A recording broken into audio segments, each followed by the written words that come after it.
नमस्कार, जीके बेड़ा पार्ट में आपका स्वागत है। आज हम लोग संथाल परगना काश्तकारी अधिनियम को देखेंगे। संथाल परगना काश्तकारी अधिनियम से संबंधित कुछ महत्वपूर्ण एमसीक्यू को देखेंगे। चलिए शुरू करते। पहला, संथाल परगना काश्तकारी अधिनियम पारित किया गया। कब पारित किया गया? तो संथाल परगना काश्तकारी अधिनियम 1949 को पारित किया गया था और 1 अप्रैल 1949 को लागू किया गया था। यह 1937 के संथाल परगना इंक्वायरी कमेटी का गठन किया गया था और इसी कमेटी के सिफारिश पे 1949 में संथाल परगना काश्तकारी अधिनियम पारित किया गया था। चलिए, संथाल परगना काश्तकारी अधिनियम लागू हुआ। कब लागू हुआ? 1 अप्रैल 1949 को लागू हुआ। संथाल परगना काश्तकारी अधिनियम 1949 में कुल कितने अध्याय एवं धाराएं हैं? तो 9 अध्याय एवं 72 धाराएं हैं संथाल परगना काश्तकारी अधिनियम में। सर्वप्रथम संथाल परगना जिले का गठन किया गया। संथाल परगना जिले का गठन कब किया गया था? 1985 ईस्वी में संथाल परगना जिले का गठन किया गया था। नेक्स्ट देखते हैं। नेक्स्ट, वर्तमान में संथाल परगना काश्तकारी अधिनियम 1949 में शामिल जिलों की संख्या है। कौन कौन से कितने जिले हैं? 6 जिले। 6 का नाम बताइए। तो 6 जिले में अगर देखें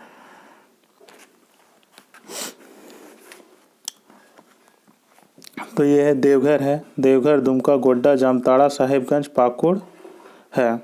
ठीक है। नेक्स्ट देखते हैं। संथाल परगना काश्तकारी अधिनियम 1949 में निम्न में से किस जिले में लागू नहीं है?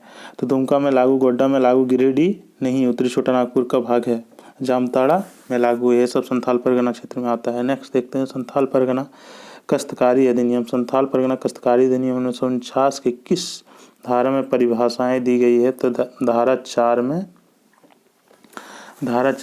परिभाषाएं दी गई है। ठीक है। नेक्स्ट देखते हैं। संथाल परगना काश्तकारी अधिनियम 1949 में दी गई कृषि वर्ष को परिभाषा के तात्पर्य हैं। परिभाषा, ठीक है। तो जहाँ बांग्ला साल चलता है वहाँ प्रथम बैसाख से आरंभ होने वाला वर्ष, ठीक है, कृषि वर्ष कहलाता है। जहाँ फसली साल चलता है वहाँ प्रथम अश्विन से आरंभ होने वाला वर्ष कृषि वर्ष, ठीक है। जहाँ कृषि परियोजनाओं के लिए कोई अन्य वर्ष चलता है वहाँ उस वर्ष से आरंभ होता है कृषि वर्ष। नेक्स्ट, संथाल परगना काश्तकारी अधिनियम 1949 की धारा 4 में दी गई परिभाषा के अनुसार खास ग्राम से तात्पर्य किसी ऐसे ग्राम से है जहाँ ना तो मूल रैयत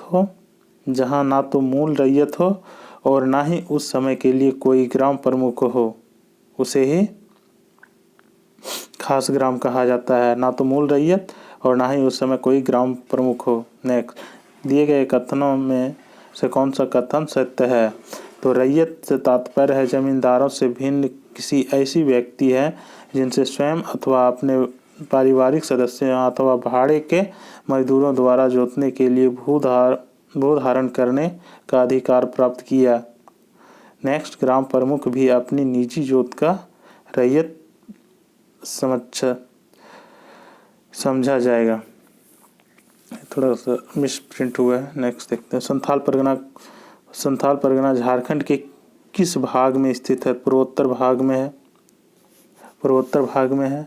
आपको पता है कौन कौन जिला में? एक बार देख लेते हैं। संथाल परगना देवघर, दुमका, गोड्डा, जामताड़ा, साहिबगंज और पाकुड़ जो संथाल परगना क्षेत्र में आता है। देवघर, दुमका, गोड्डा, पाकुड़, जामताड़ा, साहिबगंज है, ठीक है।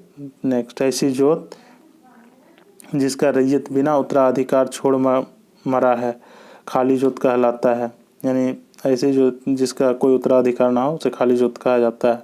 संथाल परगना काश्तकारी अधिनियम 1949 के अंतर्गत किसी जिले के सर्वोच्च प्रशासनिक पदाधिकारी को कहा जाता है? तो डिप्टी कमिश्नर कहा जाता है। डिप्टी कमिश्नर जो है प्रशासन जिला के प्रमुख, इसमें जिला के लिए डिप्टी कमिश्नर और कमिश्नर परगना के लिए। नेक्स्ट, संथाल परगना काश्तकारी अधिनियम 1949 के अंतर्गत ग्राम प्रधान की नियुक्ति से संबंधित प्रावधान किस अध्याय में दिया गया है? तो अध्याय 2 में है। अध्याय 2 में ग्राम प्रधान से संबंधित नियुक्ति दिया गया है। अध्याय 2 में, ठीक है। अध्याय 2 और धारा 5, ठीक है। धारा 5 ग्राम प्रधान की नियुक्ति से संबंधित उल्लेखित है। नेक्स्ट, संथाल परगना काश्तकारी अधिनियम 1949 के अध्याय 3 में दिए गए प्रावधानों से संबंधित है। तो ये रैयत से संबंधित है। किससे संबंधित है?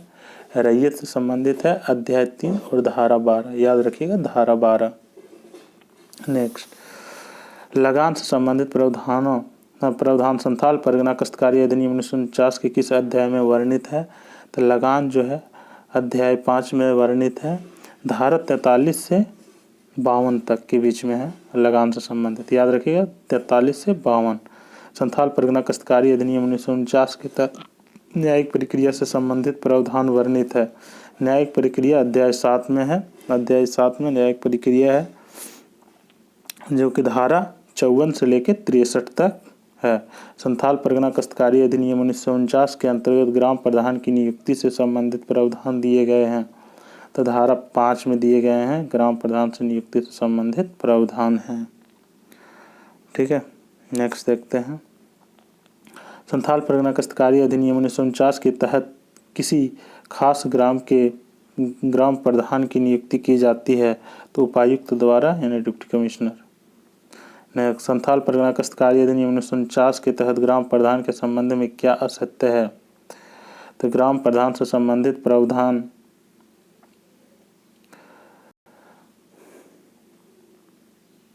ग्राम संबंधित से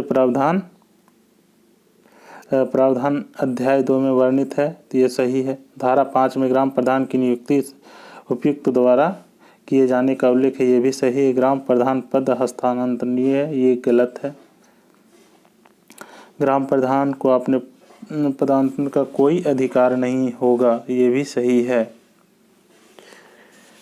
नेक्स्ट देखते हैं। संथाल परगना काश्तकारी अधिनियम 1949 की धारा 12 में रैयतों को वर्गीकृत किया गया है। तो 3 वर्गों में रैयतों को वर्गीकृत किया गया है धारा 5 के अंतर्गत।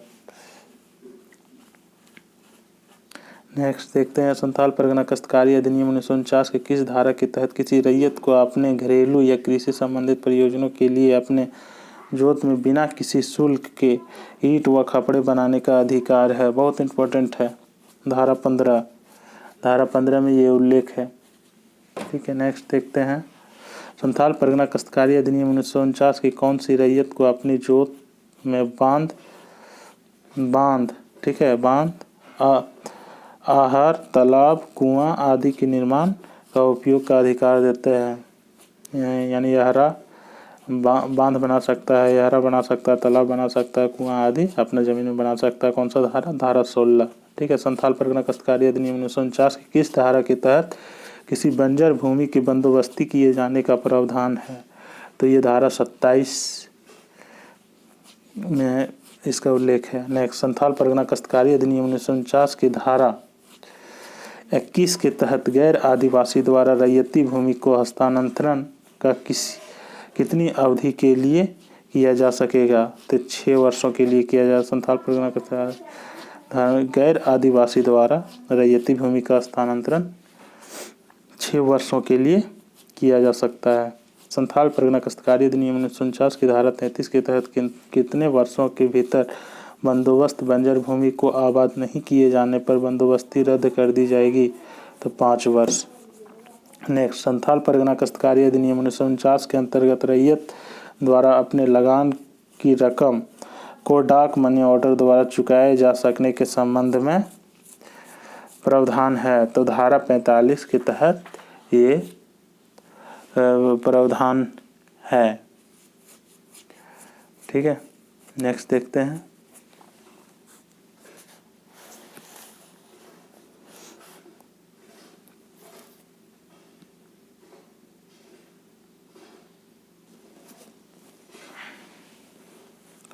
संथाल परगना काश्तकारी अधिनियम 1949 की किस धारा के तहत किसी पहाड़ी गांव में बंजर भूमि का बंदोबस्त गैर पहाड़ियों के साथ नहीं किया जा सकता है? तो धारा 41 के तहत नहीं किया जा सकता है। संथाल परगना क्षेत्र के यानी दामिनी कोह का गवर्नमेंट स्टेट के भीतर किसी भी पहाड़िया गांव के बंजर भूमि या खाली जोत का बंदोबस्त ऐसे व्यक्ति के साथ नहीं किया जाएगा जो पहाड़िया ना हो। अब पहाड़िया गांव का आशय ऐसे गांव से है जो कमिश्नर उपायुक्त द्वारा पहाड़िया गांव के रूप में घोषित या अभिलेखांकित किया गया हो। ठीक है, नेक्स्ट देखते हैं। संथाल परगना काश्तकारी अधिनियम की धारा 52 के तहत रैयत से देय लगान के अतिरिक्त यदि जमींदार कुछ वसूल करता है तो उसे दंडित किया जा सकता है 6 महीने की कैद। तो ये हमारा धारा 52 के अनुसार यदि किसी जमींदार से देय लगान के अतिरिक्त कोई चुंगी, अबाब, सलामी, कयाली या बेगार ये लगान का प्रकार है, यदि कभी कुछ भी अपनी तरफ से वसूल करता है या लगाता है तो जमींदार को 6 महीने के सादे कारावास या 500 रुपये के तक दंड स्वरूप दोनों प्रकार से दंडित किया जा सकता है। ठीक है, नेक्स्ट देखते हैं संथाल परगना काश्तकारी अधिनियम किस धारा में अपील से संबंधित प्रावधान किया गया। तो धारा 57 में अपील से संबंधित प्रावधान किया गया है। और धारा 59 में पुनर्निरीक्षण और धारा 60 में पुनर्विलोकन से संबंधित है।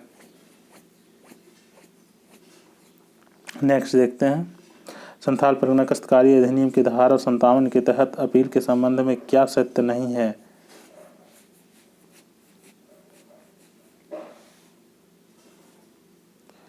क्या सत्य नहीं है।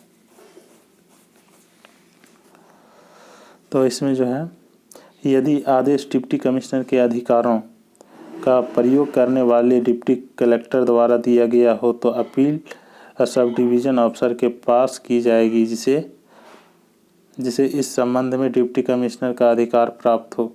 यह सही है। यदि आदेश डिप्टी कमिश्नर के अधिकारों का प्रयोग करने वाले सब डिवीज़न अफसर द्वारा दिया गया हो तो डिप्टी कमिश्नर के पास अपील की जाएगी। ये भी सही है।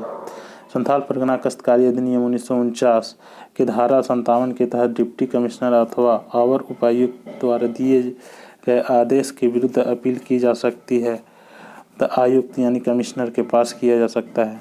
ठीक है, नेक्स्ट देखते हैं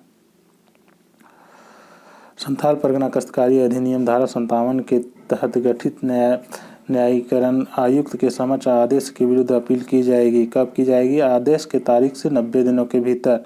संथाल परगना काश्तकारी अधिनियम 1949 के उद्देश्यों को क्रियान्वयन करने के लिए नियम बनाने का अधिकार राज्य सरकार को है। दोस्तों, ये कुछ महत्वपूर्ण एसपीटी का अपने एमसीक्यू था। अगर अच्छा लगे, कुछ फ़ायदा हुआ तो लाइक कीजिए। धन्यवाद।